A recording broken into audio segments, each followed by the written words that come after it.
pemirsa, terima kasih Anda kembali bersama kami dalam Dialog Ada Apa Berita. Dan sebelum kita mulai dialog, ada baiknya saya mengingatkan Anda kembali untuk mengikuti polling Cagup Jak TV. Caranya dengan kirim SMS ke 9828 dengan formatnya Jak, spasi Cagup, spasi nama Cagup pilihan Anda. Dan dikirimkan ke 9828. Untuk informasi lebih lanjut, Anda bisa langsung lihat ke website kami, Jak TV, di www.jaktv.com.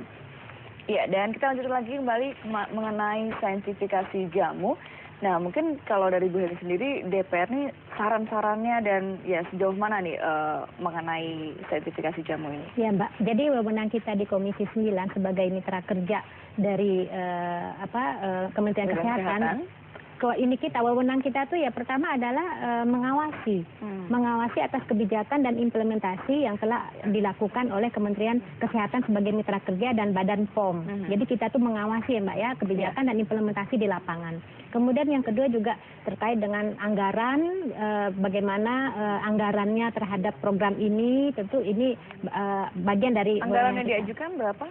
Kalau yang tahun lalu itu 5 miliar, tapi sekarang ini DPR kita di Komisi 9 itu menyetujui sampai 100 miliar ya. Nanti rinciannya juga kita bisa sampaikan ya. Tapi ini apa saja? Macam-macam. Jadi saya memang jadi ada beberapa hal ya. Paling tidak di sini program saintifikasi jamu dalam sejumlah satker di Kemenkes ini itu sebesar 25,6 miliar dalam kegiatan penelitian dan pengembangan tanaman obat dan obat tradisional. Jadi ini ada beberapa hal ya. Artinya kita sangat mendukung sekali ya terhadap saintifikasi jamu, sehingga anggaran pun kita berikan.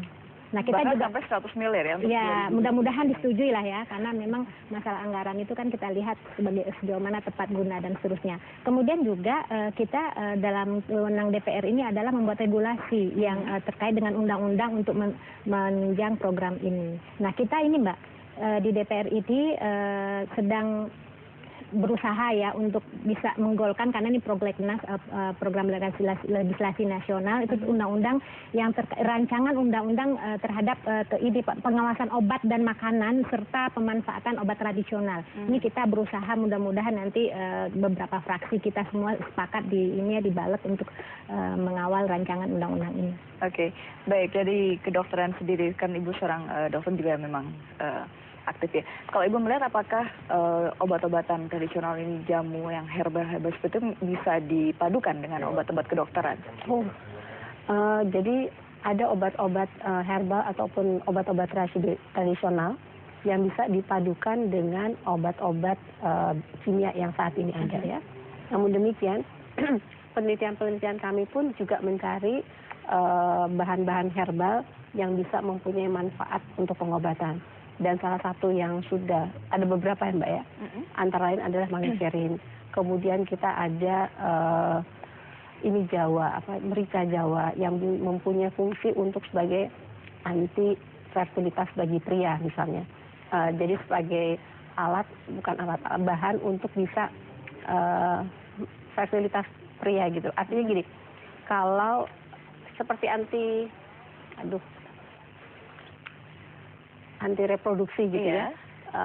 Kan biasanya hormonal gitu ya Bu? Ya, biasanya itu kan kita untuk membatasi kehamilan itu kita menggunakan alat-alat kontrasepsi yang kita berikan kepada wanita.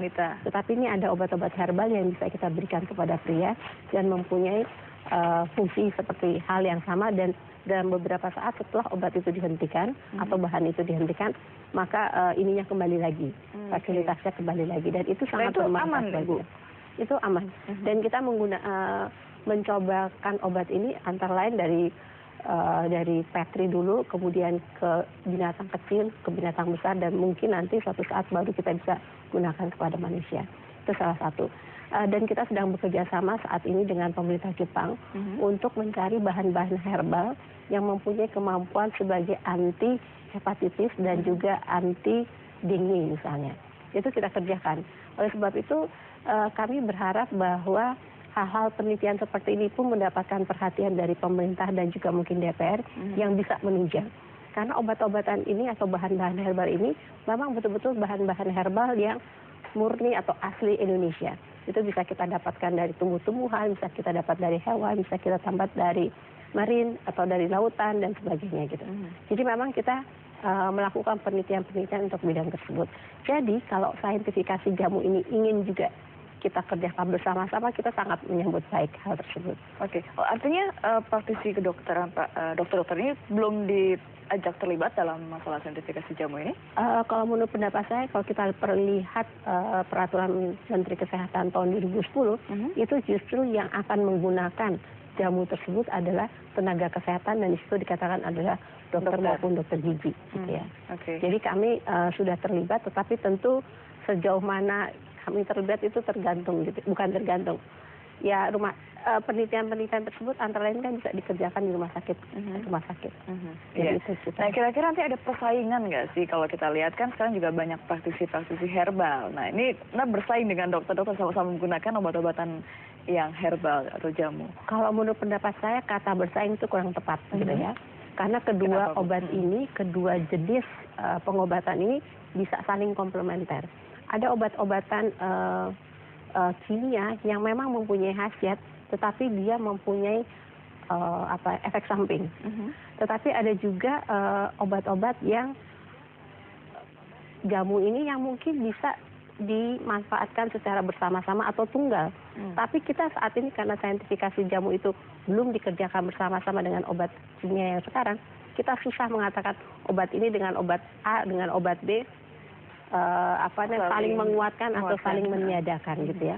Sehingga kadang-kadang kita kalau di klinik waktu ditanya pasien, dokter saya boleh pakai obat ini bersama dengan obat yang lain. Kalau obat yang lain kita tahu, kita bilang, oh yang itu nggak boleh Bapak. Tapi kalau dia katakan dokter, bolehkah obat dokter dicampur dengan jamu? Saya nggak bisa jawab.